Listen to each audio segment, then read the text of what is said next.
거기 보시고 제 10회 마지막 라스트 정리를 하겠습니다. 자, 요거는 이제 마지막이니까 정리만 딱 하고 하는데, 자, 10회입니다. 제 10회 기출 문제입니다. 자, 이것도 페이지에 보면은 7페이지 25번부터 시작하겠습니다. 자, 재산세 물납은 여러분이 요점 정리를 몇 페이지를 참고하냐니까 57페이지. 몇 페이지? 57페이지. 그래서 그게 중요한데, 다 가능하고 5번을 한번 봅니다. 틀린 게 어디가 틀렸나 봅시다. 25번 5번. 자, 물납을 신청한 후 불허가가 통지를 받은 경우, 왜 불허가가 나오냐니까, 예를 들어서 물납은 돈으로 못 내기 때문에 물건으로 낸다, 이래서 물납이거든요. 그러면 이걸 이제 관청에서 세무관청에서 받아가지고 처분을 해서 이제 돈으로 환금화 시켜서 충당을 하는 겁니다. 못 낸 걸 갖다가. 그런데 안 팔리는 걸 제출하면 X 당하죠. 예를 들어서 안 팔린다는 것은 저당권이 설정됐다든지, 팔기가 매우 곤란한 부동산이라든지 이런 조건이 있는 거는 거부할 수 있습니다. 그러니까 물납 물건은 반드시 잘 팔리는 걸 제출해야 된다. 그걸 전제로 해야 되고요. 그러니까 통지하는 경우에는 해당 시, 군구의 다른 부동산으로 변경 신청은 허용되고, 금전 납부는 필요가 없습니다. 금전 납부는 필요가 없죠. 그래서 무슨 말이냐니까, 내가 땅을 갖다 물납으로 제출했는데 그게 저당권이 설정돼서 구청으로부터 허가를 못 받은 거죠. 그럼 다른 물건 제출하시오, 이 말이에요. 그래서 다른 물건을 제출할 수 있다. 그리고 금전 납부는 필요가 없는 거죠. 이미 물납 조건으로 돼 있는 거기 때문에. 그래서 잘 팔리는 부동산을 제출하면은 다시 허가가 떨어집니다. 그러면 늦어도 언제까지? 불허가 통지를 받은 날로부터 10일 안에 다른 물건을 제출할 수가 있다 하는 것이 하나의 특징이 되겠죠. 그래서 그 57페이지를 펴보면 그 나오는 게 구체적으로 아주 심화적으로 나오죠. 56페이지 그 쫙 제일 밑에 보면, 자, 이 5번 같은 경우에는 어느 거로 볼 수가 있냐 하니까, 그 불허가를 받았을 때 나타나는 건데, 그 디귿에 보면은 물납 허가를 받은 납세 의무자는 그 통지를 받은 날부터 10일 이내입니다. 부동산 소유권 이전 등기 서류를 갖다가 제출할 수 있다 그랬죠. 그리고 물납 허가를 받은 날은 바로 소유권 이전 등기를 해줘야 돼요. 할 때 물납한 거로 봅니다. 보고, 그리고 이제 물납 신청을 받은 부동산이 관리 처분에 부적당하다고 지금 인정되는 때는 허가를 아니할 수 있다. 그래서 불허가가 된 거예요. 그러니까 이런 물건이 뭐냐? 저당권이 설정된 부동산을 물납 대상으로 할 수가 없다는 거죠.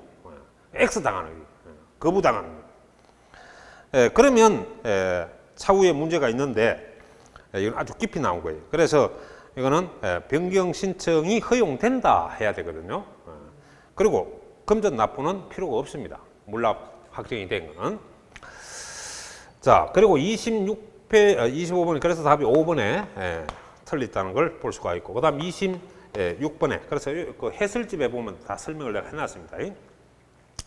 자, 요거는 참고 몇 페이지로 보냐 하니까 그 60페이지를 보면 지금 재산세 납세 의무자에 대해서 설명을 하고 있죠. 틀린 거는 바로 5번이 되겠습니다. 5번인데, 자, 상속 재산은 본래 각각 상속인이 지가 내는 거예요. 상속인 다 받아 지꾸니까 자기가 재산을 다 내야죠. 그런데 아까 내가 우스갯소리로 이거는 여러분이 집안의 큰형님이 미등기되고 신고되지 않는 상속 재산은 상속 지분이 가장 많은 자의 재산으로 취급을 해버립니다. 그래서 주된 상속자가 누구냐? 상속 지분이 민법상 가장 많은 자를 말하는 거거든요. 그래서 이걸 잘 보시면 상속 등기를 이행하지 않았어요. 그래서 사실상 신고자, 사유자도 알 수가 없죠. 신고를 하지 않았을 때에는, 자, 이때는 주된 상속자가 납세 의무자가 되는 거다. 그래야 되거든요. 그래서 공동 각자가 받았거나 받아야 할 재산 납부를 의무를 지는 게 아닙니다. 그러니까 미등기가 됐으니까 소유자를 당연히 모르죠. 등기가 돼야 누구 거다 판결이 밝혀지는데, 등기가 안 된 상속 재산은 주된 상속자가 납세 의무자다. 요걸 정리해 놓으면 돼요. 되죠? 자, 그 다음에 이제 뭐냐니까 27번에 가면 요거는 종부세 틀린 건데, 자, 이것도 아주 깊이 작년에 좀 문제가 어려웠어요. 자, 그럼 4번에 보면은 주택분 종합부동산세액에서 공제되는 재산세액은 재산세액 표준세율의 50% 범위, 가감 조정한 세율 줄 거, 표준세율의 50% 범위 내에서 가감 조정한 세율, 이걸 탄력세율이라고 그러죠. 탄력세율이 지금 적용됐을 경우에는 그 세율이 적용된 세액으로, 전이 아니고 적용된 세액으로 하고, 세부담 상한의 적용을 받는 경우에도 그 상한을 적용받은 세액으로 한다. 전이 아니고 전부 후에 금액으로 한다. 이 개념입니다. 그래서 어디가 틀리느냐? 적용되기 전이 아니고 적용된 후로 바꿔줘야 맞는 말이죠. 그러니까 자, 만일에 주택이 예를 들어서 내가 8억이 나왔다. 그럼 6억을 빼야 되거든요. 6억을 왜냐하면 2주택자가 돼서 1주택은 9억 초과인데, 그럼 여기 2억이 남잖아요. 여기다 공정시장 가격 80%입니다. 현재 원래는. 그럼 이게 1억 6천 아닙니까? 이게 가세 표준이 되는 겁니다. 여기다 해당 세율을 곱하죠. 그러면 산출세가, 종부세 산출세가 나와요. 계산된 세액, 산출세. 산출세에서 여기서 이 속에는 뭐가 들어앉았느냐? 재산세가 들어앉은 겁니다. 그래, 요 속에 있는 재산세는 예를 들면 원리만 아는 거지, 계산은 우리가 할 필요 없는 거예요. 원리를 설명하는 거예요. 그래서 요게 보면은 요 속에 있는 주택 재산세를 빼는 겁니다. 계산해가지고. 그러니까 이건 전부 간청해서 하는 거예요. 그래서 우리는 하는 방법만 아는 거죠. 이렇게 한다는 개념만, 계산하는 거 우리하고 관계없고. 자, 그래서 여기서 이렇게 빼면 요게 이제 종부세, 납부세가 되는 겁니다. 원칙적으로. 무슨 말인지 알겠어요? 자, 그런데 여기서 지금 보면은 이 세율을 계산할 때 탄력세율을 적용된 세율, 그러니까 세율을 낮췄거나 올린 세율로 계산됐다면 그 계산된 세금으로 계산하는 거지, 계산하기 전은 아니죠. 계산된 후의 금액으로 다 계산을 한다. 그걸 기억을 해주면 됐어요. 나머지 읽어보면 똑같은, 마찬가지 맞습니다. 자, 그 다음 넘어가고 28번에 가면, 그래서 요거는 1번, 몇 번이 답입니까? 4번. 전부 계산된 세액을 적용한다는 게 포인트입니다. 적용한, 세율 적용된 걸, 된 세액이라는 거, 전이 아니고 된 세액, 계산된 세액으로 한다는 거. 그 다음에 이제 가면 28번에 가면 여기서 볼 수 있는 게 뭐가 있냐니까, 재산세 비과세 대상인데, 자, 요거는 어디가 틀리냐니까 2번이 틀렸습니다. 본래 여기서 보면은 철거 명령을 받았으면요, 여러분이 땅이 있고 이런 건물이 있잖아요. 요거는 지금 건축물에 대해서 비과세입니다. 단 관청으로부터 철거 명령을 받은 거죠. 철거 명령. 그러면 이건 살아 있어도 이미 죽은 건물입니다. 살아 있어도. 그런데 요 대지는요, 요걸 지금 건축물이나 주택, 건물 부분만 비과세한다는 말이지, 대지 부분은 과세를 합니다. 그래서 요게 비과세가 되려면 주택, 건물이나 일반 건축물이 돼야 비과세지, 대지 부분은 과세합니다. 그래서 요거 요약집에 보면은 나와 있어요. 그러니까 건축물을 설명하고 있지, 대지는 과세한다. 그 다음 3번은 핵심이 국어죠, 도랑. 그 다음 4번은 봐요. 군사 통제구역 안에 있는 토지입니다. 그러니까 이래 생각해. 공부를 하기 어렵지. 내 휴전선에 내 재산이 있어. 임야에.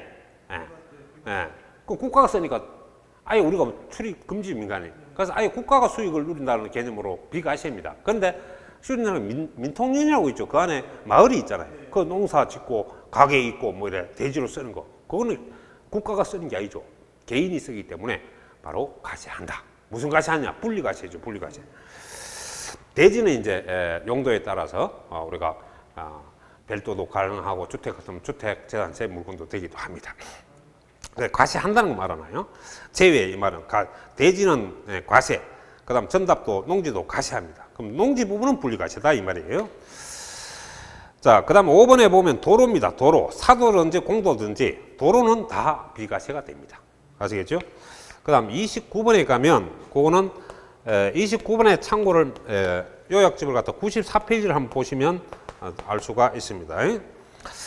그래서 94페이지 그 보면 양도세 과세 대상이 있죠.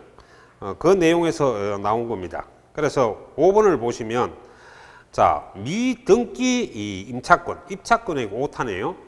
부동산 임차권입니다. 부동산 임차권의 양도는 과세 대상이다. 이 틀린 겁니다. 분명히 우리가 권리 중에서 전세권하고 지상권은 등기되거나 말거나 과세 물건인데 임차권은 반드시 등기가 돼야 과세 물건이고 등기가 안 된 임차권은 기타 소득으로 봅니다. 그래서 이거는 기타 소득이다 해야지 양도세 과세 대상은 아니죠. 그래서 5번이 틀렸다.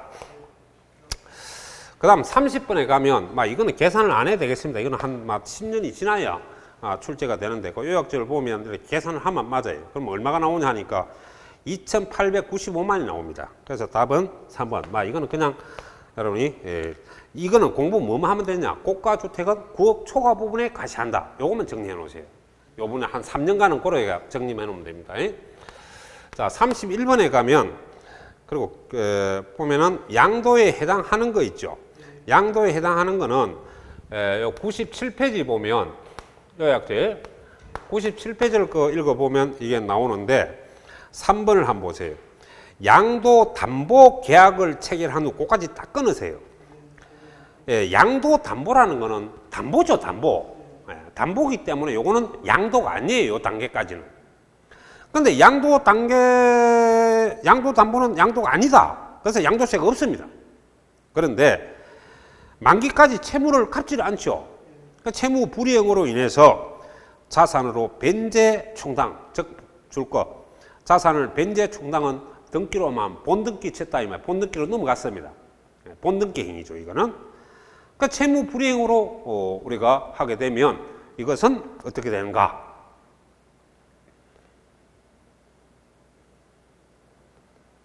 바로 양도에 해당합니다. 그러니까 요거는 쉽게 말해서 이거 공부를 하기 어려운데 우리가 그 김 사장 사업이 안 돼갖고 집 은행에 담보로 제출해 놨다더라. 담보로 맡겨 놨다더라. 그거는 양도 담보 단계입니다. 쉽게 말하면. 그죠? 아이고, 그 사람이 부채 하수면 망했다 하더라. 그래서 집이 넘어갔다 하더라. 그 집이 넘어갔다 하더라는 거 왜 넘어가? 빚을 못 갚아서 넘어갔다 이 말 아이가. 바로 그거예요. 그러면 이게 바로 은행으로 넘어가 버리죠. 이게 변제 충당입니다. 일종의 대물 변제가 되는 거죠. 일종의 대물 변제. 그래서 양도 행위 때문에 양도세 과세 대상이기도 합니다. 나머지 1번, 2번, 그 4번, 5번은 전부 양도가 아니다라고 정의를 내려야 됩니다. 아시겠죠? 그래서 이건 답이 몇 번인고 하니까 3번이 되겠습니다. 그 다음 32번에 가서 자, 요거는 지금 보면은 거주자가 양도소득에 대한 설명으로 틀린 건데 다 맞고요. 어디가 틀렸느냐 하니까 바로 4번이 틀렸습니다. 아주 그 수준 있는 문제입니다. 이게 A 법인하고 특수관계가 있는 주주, 특수관계가 있는 자죠. 그러니까 특수관계가 있는 주주가 시가 3억 원, 토지를 A 법인에 5억 원에 양도했다. 양도가액은 3억으로 본다. 맞나 틀리나 이겁니다. 단 그거는 뭐 설명 읽을 필요 없습니다. 그래서 이거는 맞는 소리죠. 이 지문은. 왜냐하면 특수관계자와의 이게 지금 시가가 얼마짜리죠? 3억짜리입니다. 근데 고가 양도입니까? 저가 양도입니까? 이게 고가 양도죠. 에? 얼마에 팔았는데? 5억에 팔았죠. 그러면 고가 양도로 같으면 저가 양도가 이제 부당행위에 걸릴 수가 있는데 이게 보면은 시가 3억을 지금 5억에 팔았다. 그러면 이게 부당행위가 되나 안 되나 가격 차이가 얼마나 납니까? 2억 차이가 나죠. 그럼 2억은 시가의 5% 이상 차이가 나면 됩니다. 시가의 5% 얼마입니까? 3, 5, 15. 1,500만이죠. 그럼 1,500만 원 넘어갔단 말입니다. 차이가. 그럼 이건 부당행위죠. 이때는 양도가를 시가로 하는 겁니다. 아시겠어요? 그래서 양도가 시가가 얼마인데? 3억으로 한다. 그래서 항상 부당행위에 걸리면 취득가도 시가고 양도가도 시가다. 이걸 꼭 기억하는데, 그러면 가격 차이는 반드시 시가에 얼마 이상 차이가 날 때? 5% 이상 차이가 날 때. 미만 차이는 정당한 거래가 됩니다. 자, 그 다음 5번에 보면은 특수관계 거래가 아닌 경우로서 자꾸 나오죠. 이 말은 왜 나오냐 하니까 부당행위에 걸리기 때문에 이 말이 나오는 거예요. 그러니까 전혀 모르는 사람 이 말입니다. 이런 경우 취득가액이 실질 거래가액을 양인정 또는 확인할 수 없어 그 가액을 추계, 결정, 경정, 고치는 거죠. 경정하는 경우에는 매매 사례가격, 감정가액, 환상가액, 기준시가 순에 의해서 적용한다. 중간 하나 빠졌습니다. 그래서 요걸 몇 페이지를 참고로 하냐니까 요약지 91페이지를 보면 나와 있습니다. 요약지 몇 페이지? 요약지 91페이지에 있습니다. 그래서 요거는 항상 추계 조사 순서는 반드시 알아야 돼. 양도가 추계나 취득가 추계나 양도가 추계, 그 다음 취득가 추계 이렇게 볼 수가 있죠. 취득가 추계. 근데 전체로 보는 거하고 부분적으로 보는 거하고 이렇게 같이 봐야 됩니다. 전체 문제냐 부분 문제냐 이건 둘 다 묶어서 말하니까 다 말하면 되는데, 양도가 추계, 추계라는 건 추정 조사한다 이 말이에요. 그래서 일단 매매 사례 가격하고 그 다음 양도가 추계는 감정가하고 그 다음 기준시가 이 순서입니다. 기준시가로 한다. 매감기죠. 자, 취득가를 추계할 때는 매매 사례 가격, 그 다음 감정가격, 그 다음에 뭐가 있습니까? 환상가죠. 환상가. 요거는 취득가액만 적용하는 거예요. 그 다음 최후에 가서 기준시가가 됩니다. 그래서 매매 사례가격, 감정가, 환상가, 기준시가. 그러니까 매감 환기입니다. 전체로 물을 때는 요걸 대답해야 됩니다. 양도가 추계를 한다 하면 요걸 대답해야 되고, 취득가만 말하면 부분적으로 볼 때 전체로 말하면 이 전체를 대답해야 됩니다. 그래서 뭐냐니까 바로 그 보면은 91페이지에 참작을 해서 읽어보시면 되겠어요. 자, 그 다음 33번에 보면은, 자, 이거는 종합소득 임대에 대해서 일어나는 소득인데, 5번이 임대보증금의 간주임대로. 간주임대로가 뭡니까? 내가 보증금, 전세금 운용수익이라 그랬죠. 감이 안 가는 이자라고 보면 됩니다. 일정한 이자. 자, 그래서 간주임대료, 임대료로 간주하는 걸 말해요. 계산하는 과정에서 금융수익, 그럼 차감할 때 금융수익은 수입이자와 할인료, 수입 배당금, 배당이 핵심이죠. 요거만 공제를 하는 거지 유가증권 처분이익은 공제 대상이 아닙니다. 그래서 요거는 85페이지 한번 해봐요. 85페이지 그 공식이 나와 있습니다. 박스에 85페이지 공식에 보면은 제일 밑에 거 나와 있네요. 자, 간주임대로 계산 3억 초과 부분에다 60% 곱해가지고 정기이자율을 곱합니다. 여기다 빼는 게 뭡니까? 금융수익인데, 금융수익이 수입이자와 배당이 나와 있죠. 이 배당수익입니다. 근데 유가증권 처분이익 안 들어가잖아요. 그래서 유가증권 처분이익을 빼야 맞는 말입니다. 그래서 틀렸죠. 그 다음 34번. 몇 번? 34번. 34번이 33번. 33번이죠. 34번. 자, 그 34번을 보면 방금 33번은 5번이 유가증권 처분이익은 빼버려야 맞는 설명이다. 그게 들어가 틀렸다 이 말이에요. 자, 그럼 34번에 보면은, 자, 요거는 국내 여러분이 그 1번이 대해서 잘 봅니다. 취득가액은 실질 거래가에 의하는 경우 당초 약정의 특약이죠. 약정에 의한 지급기일 지연으로 인하여 추가로 발생하는 이자 상당히 줄 거. 지급기일 지연으로 연장이죠. 그래서 이거는 연체이자라고 합니다. 시중에서. 그러니까 연체이자죠. 이 연체이자는 취득가액에 포함하지 않는다. 예, 맞죠? 약정한 이자는 포함을 시키지만 연체이자는 제외됩니다. 아시겠죠? 그래서 1번이 맞고, 2번은 어디가 틀렸느냐 하는 건데요. 자, 취득가액을 실질 거래가액에 의할 경우 자본적 지출액도 실질로 지출된 가액으로 하며 정명 그 몇 조 매항의 시험 치러 가도 나오는데 절대 읽지를 마세요. 도움이 안 되니까. 정명서류 수치 보관을 하지 않더라도 사실상 입증되면 필요경비로 인정한다가 아니죠. 반드시 증빙 자료를 갖춰야 필요경비 자격이 됩니다. 그래서 어디가 않더라도 아니고 보관하여야, 보관해서 사실 입증을 해야 바로 뭐가 됩니까? 필요경비가 인정되지. 보관하지 않으면 안 돼요. 그 다음에 취득가액 3번에 취득가액을 계산할 때 감가상각비를 공제하는 것은 취득가액을 실질 거래가로 하는 경우에만 적용하는 것이 아니고 추후에 환산할 때도 적용하지 아니한다가 아니고 마지막에 틀렸습니다. 적용한다 해야 됩니다. 그러니까 추후에 조사를 해도 감가상각은 공제가 되는 기고 취득가액에서 실질 거래가로 해도 감가상각비는 공제가 됩니다. 그래서 감가상각비는 사업자의 사업소득경비로 잡히죠. 그래서 양도경비에 해당하지 않습니다. 그 다음에 이제 보다시피 그 4번에는 그 지금 토지를 취득함에 있어서 매입한 채권을 만기 전에 토지개발 채권을 말합니다. 무슨 채권? 토지개발 채권인데요. 양도함으로써 발생하는 매각차손, 요 지문 단다 해놓으세요. 매각차손은 채권 상대방과 관계없이, 관계가 있죠. 관계가 없이, 이게 틀렸습니다. 관계가 있어요. 관계가 있어서 양도비용으로 인정되는데, 이 국민주택 매각차손이든 토지개발 매각차손이든 간에 금융기관에 거래를 해서 금융기관에 그때그때 주식 시가처럼 움직입니다. 이게 주식 시가처럼 뛰다 내렸다 올라갔다 내려갔다 하죠. 그래서 금융기관 외에도 일어날 수가 있고 금융기관의 대부분에 일어날 수 있는 차손이 되겠습니다. 그래서 이거는 관계없이가 관계가 있다는 걸 알아야 돼요. 그것도 틀렸고요.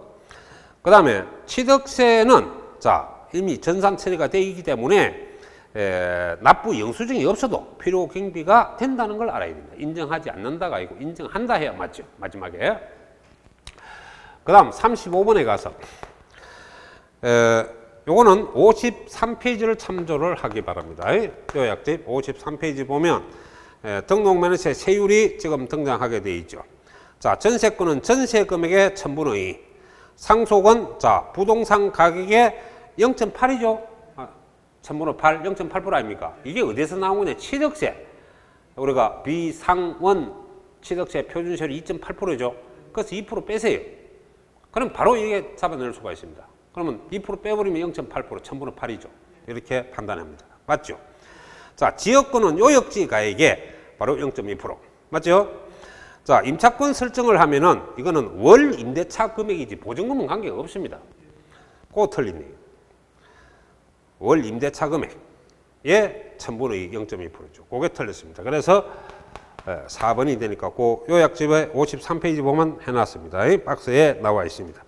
저당권은 채권 적용악처 채권 금액의 0.2% 맞죠?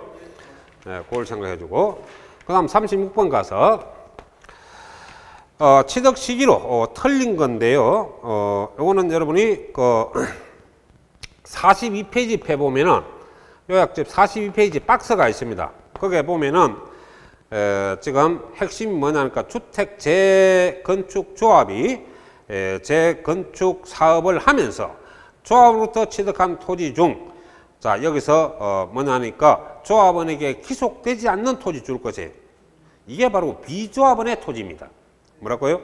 기속되지 아니한 조합원에게 기속되지 아니한 토지를 한마디로 말하면 비조합원의 토지를 취득하는 경우에는 이거는 소유권 이전 고시일 그 다음 날이라 해야 되는데 그 다음 날이 빠졌습니다. 고시일이 아니고 오늘 고지가 되면 내일 취득 시기로 보는 거죠. 어제 고지가 되면 오늘 취득으로 봅니다. 이 길입니다. 아시겠죠? 그래서 42페이지 그 박스에 보면 요게 나와 있습니다. 요점 중에. 자, 그리고 다 나머지는 맞는 설명이 되겠습니다. 그 다음 37번에 가서 37번에 보면 뭐가 있냐니까 조세 총칙의 기본법에서 나온 거죠. 국세 기본법, 지방세 기본법에서 나오는 건데 지금 보면 납세 의무가 소멸되는 거는 우리 소멸 시기가 어떤 게 있습니까? 현재 보면 네 가지가 딱 있죠. 일단 납부라든지 또 받을 거 줄 거 서로 상계하는 충당이라든지 요거는 상계적 개념입니다. 국가에 줄 게 있고 국가에서 받을 게 있을 때는 서로 상계한다는 것이 충당입니다. 그래서 그 다음에 이제 뭐가 있냐니까 부가 취소. 예, 세금 부과했다가 취소하는 거. 이거 납시 의무가 소멸되죠. 그 다음에 이제 우리 제척기간. 예, 부가권 행사 기간입니다. 제척기간 만료. 만료가 되면 납시 의무가 소멸하고. 그 다음 징수권. 조세 징수권 시효 완성입니다. 시효가 완성돼서 소멸되는 거. 요 네 가지만 납시 의무가 소멸되죠. 결손 처분이라든지 납세자의 사망 같은 거는 납시 의무자 소멸이 아닙니다. 상속인이 내야 되기 때문에. 예, 아시겠죠? 또 결손 처분은 일단 일시적으로 지연 상태지 연장해주는 상태지 납시 의무가 소멸되는 건 아닙니다. 그러니까 요거 외에는 납시 의무 소멸 사유가 될 수 없어요. 그래서 될 수 있는 건 몇 개냐 기억이 되겠네요. 니은도 되겠네요. 합병은 관계가 없습니다. 그 다음 제척기간 만료 이거 되겠네요. 사망은 상속인이 납시 의무자가 되기 때문에 피상속인은 세금을 내줘야 됩니다. 그래서 소멸 사유가 아니죠. 그래서 요거는 기억과 니은과 리얼. 그래서 세 개가 정답이 되겠습니다. 3번이 되겠네요. 그렇죠? 네. 그 다음 38번에 가서 보면은, 요거는 여러분이, 요약집의 그 중과세 대상에 보면은 바로 54페이지, 54페이지 제일 위에 상단 부분에 보면 나옵니다. 금융업, 건설업은 중과세 대상이 아니다 했어요. 그 2번을 보세요. 할부금융업, 뭐 보험회사라든지 은행, 증권회사, 할부금융 다 들어갑니다. 금융회사죠, 포인트는. 자, 이것을 대도시에서 설립함으로써 등기할 때는 표준세율을 적용하지 표준세율의 3배라는 중과세는 안 합니다. 일반 세율을 적용하지 표준세율의 중과세를 하지 않는다 해야 맞지 나머지 여러분이 그 내용에 대해서는 의미가 없습니다. 그래서 요거는 바로 건설업, 금융업, 건설업, 금융업 이런 거는 도시형 업종에 들어가기 때문에 중과세 법인이 아닙니다. 그래 이런 거 들어가면 여러분이 제외한다. 중과세 제외, 일반 과세를 할 뿐입니다. 그러니까 여기서 중과세를 하지 않는다 해야 맞죠. 근데 표준세율의 100분의 300, 표준세율의 3배로 한다는 건 중과세 한다 이 말이거든요. 그게 틀렸습니다. 그 다음 39번에 가면 나머지는 다 맞고요. 그거는 여러분이 지금 보면은 4번을 보세요. 4번에 잘못됐는데 무상승계 취득한 취득 물건을 취득일에 등기 등록한 후입니까 전입니까? 등기 등록해서 해지하면 또 다른 취득이고 또 다른 양도입니다. 그러니까 등기를 받지 않은 상태에서 60일 안에 계약 해제가 돼야죠.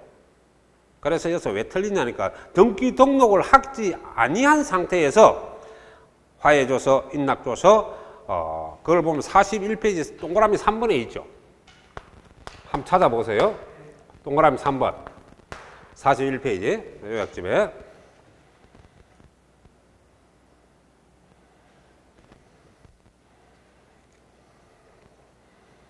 자, 내가 아침에도 설명을 했죠. 계약 해지는 60일 안에 하는데 유상이든 무상이든 관계없이 등기를 이어받으면 안 됩니다. 등기를 받고 나서 계약 해지는 또 다른 취득이 되죠. 그런데 등기를 치지 않는 상태에서 60일 안에 계약 해지를 하면 무효다. 취득으로 보지 않는다. 내가 그렇게 설명을 했습니다. 그래서 그 계약 해지가 아마 나올 거예요. 계약 해지. 몇 페이지? 41페이지. 이거 맞나? 41페이지 아이고. 41페이지 있죠? 그래. 그거 한번 읽어보라고. 예. 취득 물건 나와 있죠. 여기서 유상, 무상이 없다 아닙니까? 유상이든 무상은 관계없거든요. 등기를 받지 않고 60일 안에 계약 해제가 해야 취득으로 보지 않는 무효입니다. 그런데 등기를 한 후에 계약 해제는 또 다른 취득이죠. 그래서 어디가 틀리느냐? 등기 등록하기 전에 해야지 등기 등록한 후에가 틀렸다는 말입니다. 아시겠어요? 그래서 아까 내가 아침에 설명을 했던 내용이네요. 자, 그 다음에 이제 가면은 40번에 가면 자, 요거는 우리가 표준세율에서 중과 기준세율을 뺀 세율을 적용한다. 환상공 근제합입니다. 그래서 줄 딱 꺼보세요. 환상공 근제합 종류를 외워야 되는데 이게 어디에 나오냐 하니까 그 세율 파트 뒷부분에 아마 있을 겁니다. 아마 그 31페이지를 한번 보세요. 요약집 31페이지. 그 보면 지금 나와 있죠. 그 가로 6번에 있습니다. 그래서 청료 아침에 또 이 문제를 풀었는데, 자, 한매 등기를 병행하는 이런 매매, 그 다음 상속에서 1가구 1주택, 그죠? 고급주택은 제외하고, 그 다음에 이제 그 공유물, 합유물, 특히 합유물 요번에 신설되었습니다. 합유물 분할 또는 등기법상 공유권에 대한 지분 이전, 또 건축물 이전, 가액 변화가 없는 거, 예, 그 다음에 재산 분할 청구, 그 다음 법인 합병. 그래서 이걸 외울 때에 그게 앞에 자만 따가지고 한매 등기 환, 상속재산의 상, 그 다음 공유물 분할의 공, 그 다음에 건축물 이전의 건, 그 다음에 이혼이 중요한 게 재산 분할이 중요하죠, 우리한테는. 그래서 그 다음 합병이란 말이에요. 법인 합병. 그래서 환상공 근제합에서 그 암기 딱 내고 해놨죠. 그래서 이 내용은 전부 표준세율에서 중과 기준세율 2%를 뺀 세율을 적용한다. 나와 있지? 오전에도 아까 이 문제 있었잖아요. 자, 그래서 기억이 여기에 해당하죠. 그 다음 미연은 여러분 그냥 2%를 적용할 뿐입니다. 초과된 거. 본래 이하는 비과세고 임시용 건축물 1년 초과하면 2% 과세합니다. 그 다음 재산 분할, 여기에 해당하네요. 그 다음에 지분이 초과되는 공유물 분할은 표준세에서 2% 뺀 세율을 적용하죠. 그래서 기억, 디귿, 리얼 이것이 정답이 됩니다. 그러면 니은만 틀리죠. 니은은 중과 기준세율을 적용합니다. 중과 기준. 오전에 내가 이 문제가 있었죠. 자, 여기까지 하고 마치도록 하겠습니다. 수고하셨습니다.